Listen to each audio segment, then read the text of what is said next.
Salut à toutes et à tous les amis, on démarre ce tour de la presse sportive avec le gros choc entre l'Olympique de Marseille et l'AS Monaco qui a accouché d'un spectaculaire match nul, 2 buts partout. Les spectateurs en ont eu pour leur argent, en revanche pour l'OM c'est très rageant comme le placard de la Provence ce dimanche matin. Les hommes de Gattuso ont été en supériorité numérique pendant plus de 80 minutes mais n'ont pas réussi à dominer un Monaco courageux, peut-on lire. Pour l'équipe, l'OM a bien gâché, résultat l'ASM a toujours 5 points d'avance et c'est une occasion ratée pour la formation phocéenne de se rapprocher de leur adversaire du soir. Le club du Rocher se satisfait de son côté de ce point d'honneur, comme l'écrit Monaco matin. Côté olympien, le symbole de ce gâchis porte un nom, il se nomme Vitinha. Il a eu plusieurs loupés de sa part assez remarqués, dont cette occasion où il se trouve inexplicablement pratiquement sur la ligne de but alors qu'il n'avait plus qu'à pousser le cuir au fond et ça a fait le tour des réseaux sociaux. Le Portugais est très critiqué par la presse ce dimanche matin, ça en devient même embarrassant peut-on lire dans l'équipe, surtout quand on se rappelle que Vitinha est la recrue la plus chère de l'Olympique de Marseille. Un statut qui ne devrait pas l'aider à rester dans la cité phocéenne, souligne la Provence, d'autant que Faris Moubania débarque après la CAN.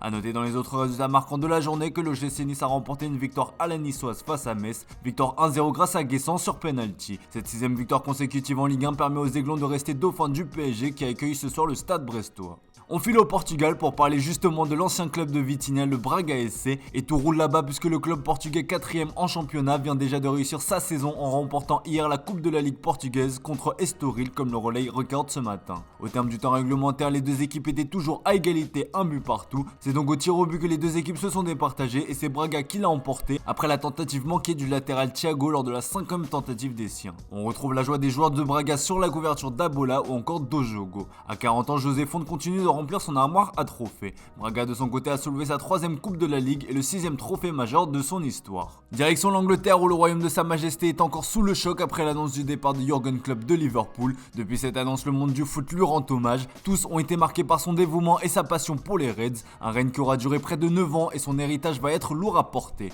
Le coach de 56 ans n'aura en revanche aucun souci à rebondir tout de suite s'il le souhaite. Beaucoup d'équipes souhaitent l'attirer, à commencer par la National Mannschaft. Tu es notre homme, lâche le Sunday Mirror avec des jeux de mots en tout genre en référence à son prénom ou encore à la sélection. Les dirigeants de la fédération allemande envisagent de le signer dès cet été à en croire le tabloïd anglais après l'Euro, date à laquelle le contrat de Julian Nagelsmann prendra fin. Dans ses pages intérieures, le tabloïd anglais reprend une déclaration du vice-président Ronny Zimmermann. Jürgen Klopp est un entraîneur brillant, il pourrait être candidat au poste de sélectionneur national. Je pourrais très bien vivre avec Jürgen Klopp comme beaucoup d'autres je pense. Dans le jargon, c'est tout simplement la définition d'un appel du pied. Le Sunday Express et le Sunday Star reprennent en cœur cette information. L'intéressé a sous-entendu lors de son interview de départ qu'il avait besoin d'un break. A noter que l'Allemagne n'est évidemment pas la seule équipe désireuse de s'attacher ses services. Le Bayern Munich en fait aussi partie à l'heure où Thomas Tuchel est sur un siège éjectable. D'ailleurs, le club bavarois a officialisé l'arrivée du latéral français Sacha Boey. L'ancien Rennais est désormais lié au club bavarois jusqu'en 2028. Son transfert devrait rapporter 28 millions d'euros à Galatasaray. On vous parlait des potentielles équipes intéressées par Jürgen Klopp, et bien le FC Barcelone pourrait en faire partie. Et oui, l'annonce choc est tombée hier soir après la nouvelle claque reçue par le Barça face à Villarreal, défaite 5-3.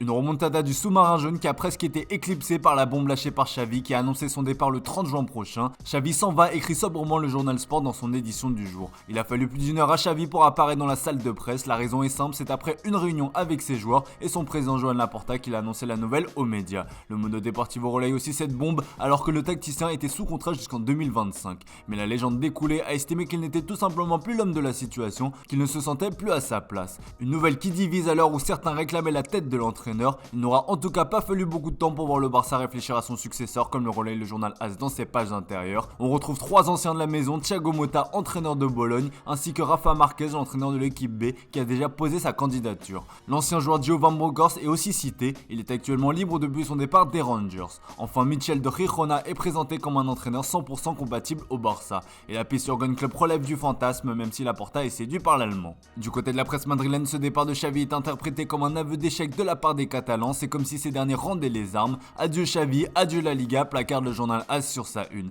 Peu avant la débâcle du Barça, le Real Madrid s'est extirpé du piège tendu par Las Palmas, victoire 2-1 grâce à Aurélien Tchouaméni, une belle remontada des hommes de Carlo Ancelotti comme le relaye AS dans ses pages intérieures. Avec ce succès, les Madrilènes ont provisoirement récupéré leur fauteuil de leader en attendant le résultat de Girona cet après-midi, mais ils comptent surtout 10 points d'avance sur le Barça, son éternel rival. Le Barça coule cool et Xavi part, tacle le journal Marca, alors que dans l'encart, le média madrilène relate un Real solide. Le journal continue de se moquer de son rival dans ses pages intérieures, sans Supercoupe, sans Coupe et sans Liga, peut-on lire. Bref, vous l'aurez compris, le départ de Xavi du Barça agite l'Espagne. Voilà les amis, c'est tout pour aujourd'hui, merci pour votre fidélité, excellente journée à vous. Comme d'habitude, on se retrouve dès demain pour une nouvelle semaine sur Foot Mercato.